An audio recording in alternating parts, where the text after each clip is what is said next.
Assalamualaikum warahmatullahi wabarakatuh. Perkenalkan, nama saya Ayu Fauzanul Faiza dengan NIM 2066050. Di sini saya akan menjelaskan mengenai tingkat kesukaran dan daya beda tes. Tingkat kesukaran. Syaifuddin Ashwar tahun 2006 halaman 129 mengatakan bahwa tingkat kesukaran butir soal adalah proporsi antara banyaknya peserta tes yang menjawab butir soal dengan benar dengan banyaknya jumlah peserta tes. Hal ini berarti semakin banyak peserta tes yang menjawab butir soal dengan benar, maka semakin besar indeks tingkat kesukaran, yang berarti semakin mudah butir soal tersebut. Sebaliknya, semakin sedikit peserta tes yang menjawab butir soal dengan benar, maka soal tersebut semakin sukar. Selanjutnya, untuk menghitung tingkat kesukaran yaitu dengan menggunakan rumus Arifin tahun 2012 halaman 266. TK sama dengan WL plus WH per NL plus NH dikalikan 100%. Keterangan, TK sama dengan tingkat kesukaran, WL sama dengan jumlah peserta didik yang menjawab salah dari kelompok bawah, WH sama dengan jumlah peserta didik yang menjawab salah dari kelompok atas, NL sama dengan jumlah kelompok bawah, NH sama dengan jumlah kelompok atas. Langkah-langkah untuk mencari tingkat kesukaran butir soal menurut Arifin tahun 2012 halaman 266 adalah 1. Menyusun lembar jawaban peserta didik dari skor tertinggi sampai dengan skor terendah.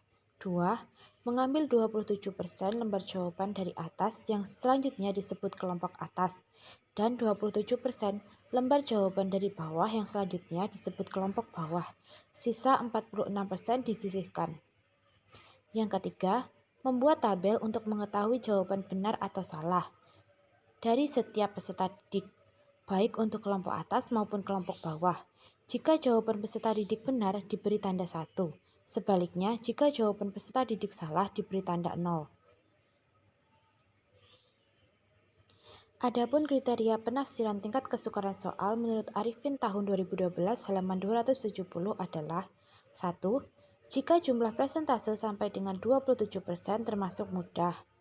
2. Jika jumlah persentase 28% sampai 72% termasuk sedang. 3. Jika jumlah persentase 73% ke atas termasuk sukar. Daya beda.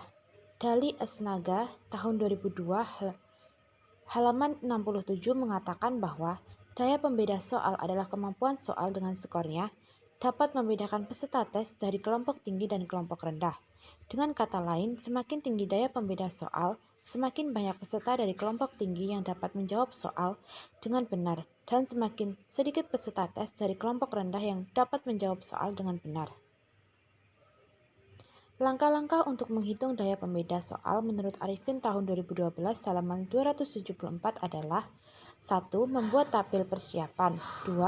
Menghitung jumlah peserta didik yang gagal pada kelompok bawah atau WL dan menghitung jumlah peserta didik yang gagal pada kelompok atas atau WH.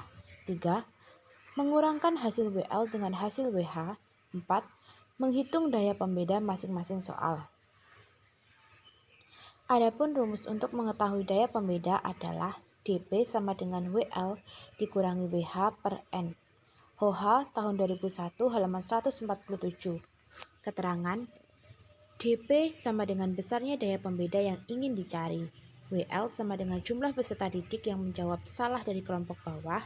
WH sama dengan jumlah peserta didik yang menjawab salah dari kelompok atas. N sama dengan besarnya sampel dari salah satu kelompok.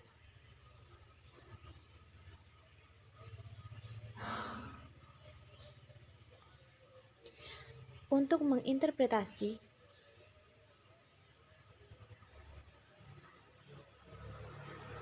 analisis dengan ketentuan menurut Ari Kunto tahun 2008 halaman 218 sebagai berikut.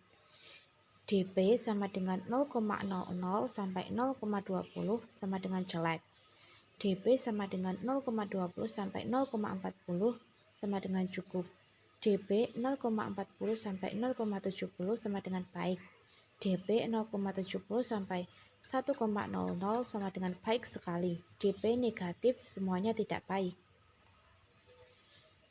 Demikianlah yang dapat saya sampaikan. Terima kasih.